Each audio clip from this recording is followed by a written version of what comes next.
بسم اللہ الرحمن الرحیم۔ السلام علیکم اسٹوڈنٹ، کلاس 8 اسلامیات کا ٹیچر حافظ نوید۔ میرے بچوں، آج ہم لیکچر نمبر 27 کے ساتھ حاضر خدمت ہیں۔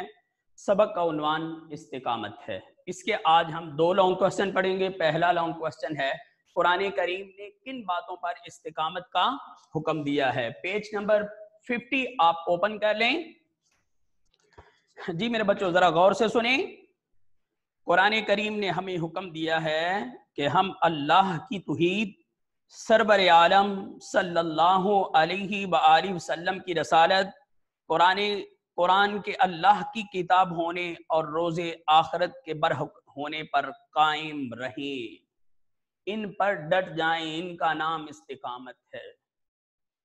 ان دین کے تمام تقاضے پورے کریں، نماز پابندی سے ادا کریں، اسلامی تعلیمات لوگوں تک پہنچانے کی کوشش کریں، اور اس راہ میں جن تکالیف کا سامنا ہو صبر و استقامت سے برداشت کریں، اور ان کو اللہ تبارک و تعالی قرآن مقدس میں استقامت جن چیزوں پر ڈٹ جانے کا حکم ہے وہ کچھ یوں ہیں جو ہم نے بیان کی ہیں۔ کوسچن نمبر 3 ہے، استقامت کا حکم کیوں دیا گیا اور اس کے فوائد کیا ہیں وہ بیان کریں۔ جی میرے بچوں،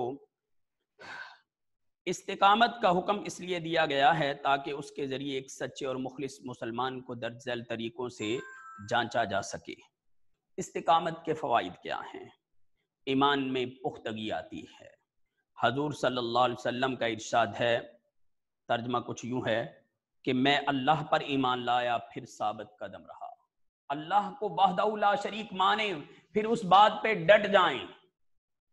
یعنی دین پر استقامت انسان کے ایمان میں پختگی کا ذریعہ بنتی ہے۔ استقامت کا حکم اس لیے دیا گیا ہے کہ ایک مسلمان کی آزمائش ہو جائے کہ وہ اپنے ایمان کے دعوے میں کتنا سچا ہے۔ جی میرے بچوں، اس کے بعد بلندی درجات۔ استقامت مسلمانوں کے لیے اللہ کے ہاں بلندی درجات کا ذریعہ بنتا ہے۔ استقامت کی وجہ سے بندہ رب کے قریب ہو جاتا ہے۔ دین کی تبلیغ، استقامت کا اثر مخالفین پر بھی پڑتا ہے جس سے وہ اسلام کے قریب ہو جاتے ہیں۔ نیز استقامت سے ہمارا دین جو ہے پھیل سکتا ہے۔